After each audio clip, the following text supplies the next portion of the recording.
Assalamualaikum warahmatullahi wabarakatuh. Oke sahabat semua, selamat berjumpa kembali dengan kami Nur Yaman Channel. Di video kali ini kita akan mengunjungi rumahnya Pak Kuwu ya. Kebetulan Pak Kuwu ini sangat spektakuler orangnya, antik, lain daripada yang lain. Kita akan coba ungkap pengalamannya, karena selama memimpin desa, berarti sekarang itu 2 periode, jadi periode kedua, dia itu banyak sekali berdampingan dengan hal-hal gaib. Tentunya sahabat semua penasaran dengan penayangan kami kali ini. Oleh karena itu ditonton terus videonya, namun jangan lupa di like dan subscribe channelnya supaya kami bisa lebih bagus menayangkan video yang bermanfaat untuk semuanya. Oke sahabat, selamat menikmati videonya, selamat menyaksikan tayangannya. Alhamdulillah teman-teman semua, kami dari Kreator Sakti alhamdulillah bisa berkunjung ke rumah Bapak Kepala Desa yang di salah satu desa di Kabupaten Kuningan dan di Kecamatan Dharma, Desa Sakerta Timur. Nah, yang membawa kami ke sini karena kami mendapatkan informasi yang sangat unik sekali, yang sangat fenomenal sekali. Karena kenapa ini Bapak Kepala Desa ini mempunyai benda-benda pusaka dan barang-barang antik asli gitu ya. Menurut kabar sih ini diberikan dari berbagai orang yang bisa dikatakan sakti, bahkan diambil dari lokasi-lokasi yang dianggap keramat atau yang dikeramatkan. Nah, kami di sini datang bersama Bapak Kesra dari Desa Sukarasa.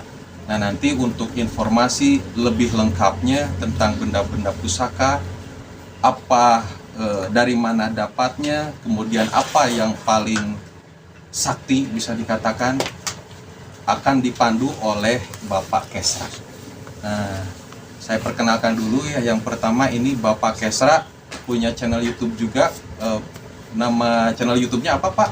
Nur Yaman Channel. Bapak Nur Yaman. Dan ini yang luar biasa sekali, Bapak Kepala Desa dengan Bapak Cucu Sudrajat. Cucu Sudrajat ya, Kepala Desa Sakerta Timur. Nah, untuk informasi lebih lengkapnya, untuk tanya jawabnya nanti akan dipandu oleh Bapak Kesra. Dipersilahkan Pak Kesra. Terima kasih ya. Jadi gini, mungkin untuk awal tadi perkenalan sudah ya Pak Kuwu. Iya. Tapi ya untuk selanjutnya lebih baiknya Pak Kuwu itu menceritakan kondisi desa seperti apa. Karena kebetulan antik ini Pak Kuwu. Kondisi desanya antik banget gitu. Coba Pak Kuwu, seperti apa kondisi desa yang Pak Kuwu pimpin sampai sekarang, terus lagi alhamdulillah ini banyak keantikan, ada barang-barang pusaka gitu ya. Yang kebetulan tadi sudah diawali sama Bang Nasar dari Kreator Sakti. Seperti apa? Coba Pak diungkap. Jadi Sejarah desanya dulu seperti apa Pak? perkenalkan, nama saya Cucu Sudrajat ya. Alhamdulillah saya dipercaya dan beri mandat amanah oleh masyarakat, berarti menjadi kepala desa untuk di periode kedua. Sekarang udah 2 periode. Saya bedah dulu tentang Sakerta Timur ya. Sakerta Timur itu sebenarnya ya desa, boleh dikata desa paling tua di antara desa-desa sekitarnya, termasuk Pakesra, Sukarasa, Cager, terus Kartayuga, Sakerta Barat sekarang ya, Ceri, Jagara. Itu dulunya pusat pemerintahan itu di Sakerta Timur. Jadi boleh dikata desa Sakerta Timur itu desa paling tua di antara sekitarnya. Dan kenapa di sini banyak juga situs-situs yang udah saya identifikasi, itu ada 23 situs, termasuk cagar budaya ya, peninggalan. Yang salah satunya ada 8 makam keramat yang di sini. Ya dulu, jadi zaman dulu itu katanya sih Sakerta Timur itu seperti kerajaan yang dipimpin oleh Mbah Buyut Jago Singadi Parana yang sekarang terkenal jadi Mbah Bu Jago, karena jago katanya. Di sini Sakti. sakti lah, orangnya sakti Mbah Bu Jago. Dan kebetulan itu yang saya tahu, katanya itu juga walau alam ya. Walau alam saya juga mendapat pemberitahuan itu dari yang goiblah. Yang mana dulu di sini ada raja yang namanya Raden Senopati Ginting. Itu rajanya di Sakerta. Itu Sakerta dulu mah, bukan Sakerta Timur. Dulu namanya Sakerta. Sakerta Timur itu udah aja berarti. Sakerta dulu mah. Jadi udah dipecah sama Sakerta Barat. Tuh ya. Terus adinya ada Raden Senopati Suyung yang kebetulan sekarang ada di Munjul, di Ciraten, di Birit Desa ya, di Hulu Dayo, di Birit Dayo. Terus sebagai penasehatnya yaitu Eyang Raden Surya Mangkunegaran. Itu adanya di Ngancem. Dan kebetulan sebetulnya Paku Mbah Buyut Jago Singadi Parana itu boleh dikata adalah panglimanya. Makanya beliau boleh kata jago. Salah satunya kenapa yang saya tahu ceritanya disebut jago. Jadi pernah ada banteng, kalau nggak salah banteng turun dari Geger Halang di Gunung Ciremai, itu dikepung oleh beberapa desa di wilayah sekitar Geger Halang, itu nggak bisa ketangkep ya. Alhamdulillah sama Mbah Buyut Jago itu bisa ditangkap, dan kebetulan sebagai cendera matanya lah ada, atau dalam itu rahangnya ada. Nah, badak, bukan itu badak ya. Berarti masih ada di sini. Iya, rahang. Nah, itu saya juga dapatkan dari warisnya. Dari keturunannya itu. Terus ada lagi katanya yang silsilahnya Mbah Buyut Jago pernah ditantang juga oleh kerajaan Taraga Manggung Taraga. Ya, itu diajak duel di alun-alun Taraga. Yang mana sekarang alun-alun Taraga rada miring ke sebelah barat. Itu satu kali hentakan Mbah Buyut Jago katanya. Seperti itu. Itu yang tahu. Jadi disebut jagonya. Dan kebetulan karomahnya jadi gini ya. Untuk Mbah Buyut Jago itu satu, katanya kalau yang ziarah ke sana itu karomahnya untuk kedudukan, pangkat, dan kedijayaan. Itu yang Mbah Buyut Jago. Dan yang lain-lainnya situs itu nanti udah saya juga pernah dibedah di YouTube juga ada, pernah YouTuber datang itu udah dibedah satu persatu. Nah, Sakerta Timur itu jadi gini ya, dulunya di sini tuh satu banyak orang sakti, keduanya terkenal juga masalah santetnya. Kalau ada yang tahu ilmu metafisika atau kebatinan untuk wilayah Sakerta Timur sini, kalau dari mulai Patung Macan ke sana katanya sih lamun kebon mah terus juga kebon salak cucu kumpul. Ya, makanya terkenal. Pernah di sini ada 2 orang dukun santet yang udah terus kelasnya, pokoknya udah matinya juga udah mati, udah di digebugin, udah di jurang, pokoknya udah ibu-ibu itu, nenek-nenek. Nah, udah matinya juga udah sama satu desa, satu orang. Kalau yang satunya mah biasa. Nah, makanya terkenal juga. Jadi boleh dikata ini mah desa setengah gaib. Iya. Jadi lebih kental. Karena di situ juga jadi gini, kenapa masih ada acara babarit lebih kental dengan hal-hal mistik di sini. Itu rutin ya Pak tiap tahun? Iya, ada babarit tiap tahun. Itu ada sebagai bukti penghormatan lah dengan para kalhun. Nah, dulu mah jadi kalau di Sakerta Timur waktu babarit itu golewang lah kalau di sini mah itu tuh menjelang maghrib barang rep lah. Jadi kalau lagi acara golewang ada orang lewat di depannya maupun di jalan, sekalipun acara ada di desa, di depan balai desa, lewat di jalan aja langsung stres. Dulu mah lebih stres ya. Dulu mah langsung stres, jadi nggak boleh ada yang lewat. Sangat sakral sekali. Jadi harusnya gimana Pak? Harusnya biar nggak stres gimana? Ya jangan lewat. Jadi kalau ada yang lagi acara sakral golewang yang nyanyikan 7 lagu itu nggak boleh ada yang lewat ke depannya tuh. Tapi kalau mengikuti gimana? Enggak, kalau mengikuti mah nggak apa-apa. Nah, jadi ini, itu teh ke sana-sananya. Terus dilaksanakannya itu berbalik di bulan Jumadil Akhir.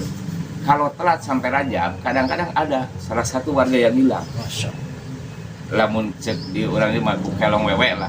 Banyak di sini udah korban, dulu mah banyak korban kelong wewe yang terkait. Itulah sakralnya desa Sakralta Timur. Jadi di sekitarnya itu pokoknya banyak tempat-tempat yang keramat, banyak tempat-tempat yang angker. Nah, kenapa? Karena dulu di sini tuh adat dan budaya sampai sekarang yang nempel itu istilahnya masih adat kehindu-hinduan. Karena pertama di sini yang pertama itu agama Hindu dan bergerak oleh Abah Haji Lugani itu penyebaran Islam dari Cirebon. Kebetulan ada situsnya juga di sana pas penyebaran Islam yang sekarang alhamdulillah jadi udah berubah. Tapi sedikit adat yang masih bertahan sampai sekarang, adat-adat yang dulu seperti Hindu ya itu kan babarit juga hampir gaya seperti Hindu.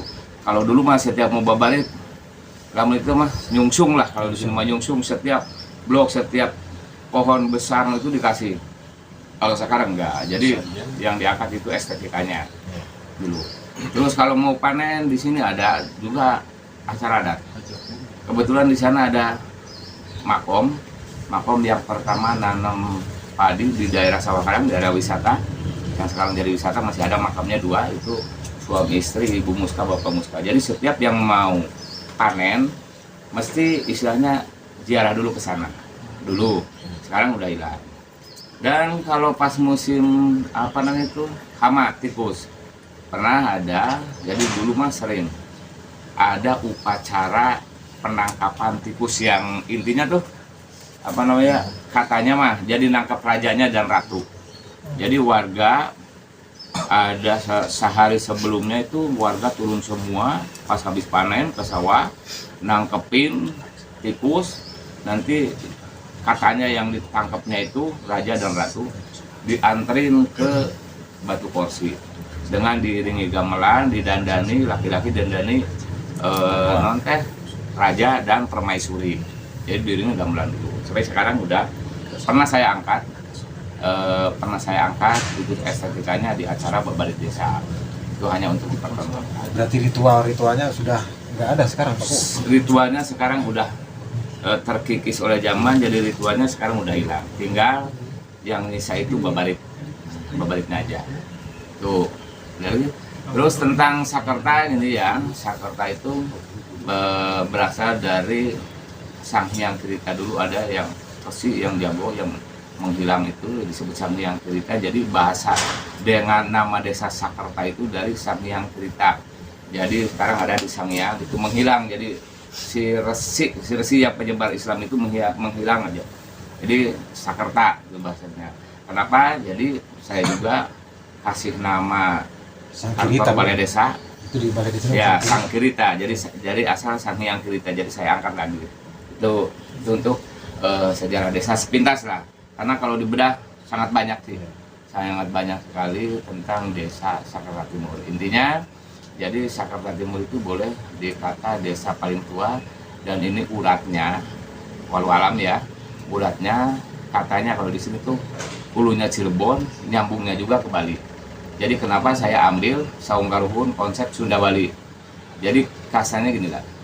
Karena adat Bali itu, adat istiadat Bali sama dengan Sunda.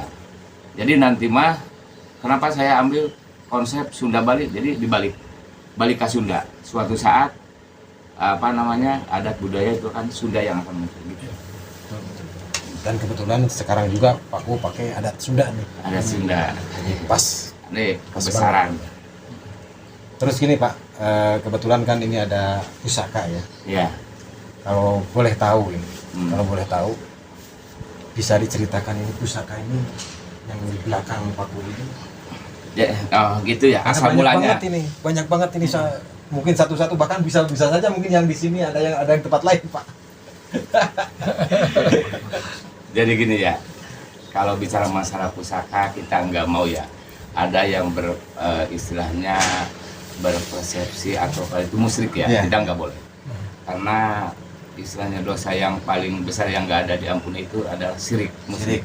Di sini pusaka hanya saya pajangan karena saya mah hanya titipan, nggak didapetin dari istilahnya tirakat ataupun dari mana. Kebetulan pusaka-pusaka yang ada di lemari ini tadi udah saya sampaikan, jadi sesepuh-sesepuh Sakerta Timur itu banyak orang sakti. Nah kebetulan ini dari ahli warisnya, pas saya di periode pertama itu dititipin ke saya untuk dirawat.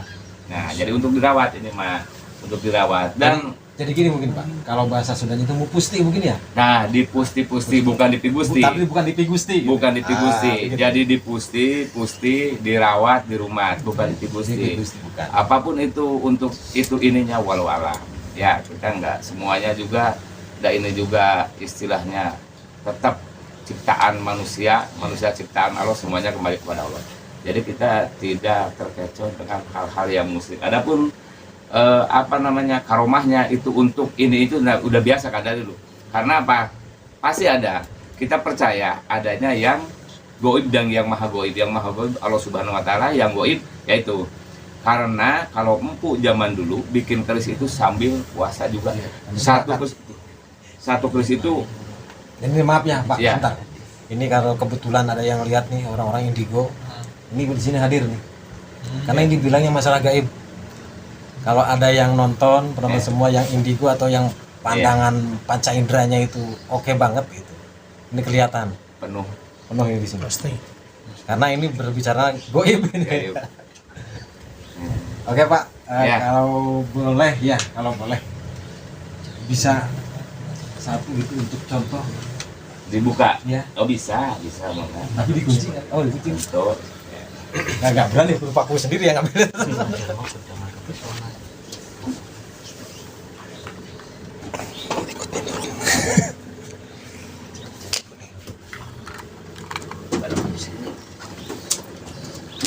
Mohon maaf Bapak, kita itu penasaran banget sama keris yang bentuknya seperti naga. Sekarang itu lagi ramai ada yang namanya keris naga puspa. Nah, yang ini kebetulan ini keris, katanya keris naga puspa, katanya saya juga. Ini teh yang punyanya Kuncen Gunung Aci Subang. Kebetulan itunya ahli warisnya yang nyimpan keris ini orangnya sakit-sakitan. Dan dianterin dititipin ke saya untuk dirawat. Ini betul naga puspa ini. Jika berkenan boleh kami lihat Pak itu. Bisa. Masya Allah. Dan teman-teman nih, kabarnya ini bapakku ini punya benda pusaka yang jumlahnya ratusan. Dan semuanya asli ya. Banyak ya dari teman-teman kita yang ngomen gitu ya, entah kenapa, wah ini dari pasar katanya, wah bikinan orang gitu ya, masih baru, tapi ini bisa diuji ke originalitasannya gitu. Nah ini bagaimana keris naga puspa ini Bapak? Ini naga puspa, jadi ada yang datang ke sini ke saya, katanya incuna incunnya Kuncen Gunung Aci. Kebetulan itu yang pegang ke sini, yang dititipinnya orang sakit-sakitan. Nah sakit-sakitan, pas kenal sama saya dianterin ke sini, dititipin untuk dirawat. Kebetulan kadang-kadang saya juga setiap Jumat Kliwon ini semua suka dimandiin, itu aja jadi sama tugasnya. Adapun ini karomahnya untuk ini itunya walau alam saya nggak tahu ya. Karena saya hanya nyimpen, kalaupun ada istilahnya keturunannya apa ahli warisnya mau ngambil lagi ke sini saya kasih. Nah kalau yang ini kebetulan tadi udah sampaikan, ini adalah salah satu peninggalan Mbah Bui Jago. Yang satunya ada di itu masih di ahli warisnya. Dulu udah di sini semua, tapi kebetulan ahli warisnya ada yang ya kayak saya inilah. Jadi udah mendekati paranormal. Ya, jadi yang satunya diganti. Ini kan sejodoh ini sejodoh. Sebenarnya ini peninggalan Mbah Bui Jago. Berarti ada pasangannya ya Pak? Ada pasangannya ini. Pasangannya masih di situ. Dulu udah di situ semua, tapi ada yang nah dari antaranya tadi udah sampaikan juga, itu ada yang Tadi teh rahang-rahang badak nih yang ditangkap sama Mbah Buyut. Banteng waduh. Badak Banteng atau badak? Gak tahu pokoknya ya ini yang benar Mbah Buyut juga ini rahang katanya. Ini sudah ratusan tahun. Sudah ratusan tahun. Pokoknya ini kebanyakan yang di sini tuh peninggalan sesepuh Sakerta Timur. Yang lainnya ada juga yang dari Banjar ada. Terus ini yang Mataram ada juga. Terus ada yang dari Kerajaan Luragung itu berapa. Malah yang itu mah yang bulat tuh itu dipakai sama sesepuh di sini waktu pagar betis. Bekas urat darah itu udah membunuh seberapa puluh orang katanya bekas. Jadi kalau bahan pusaka yang bekas bunuh orang itu ada urat darah.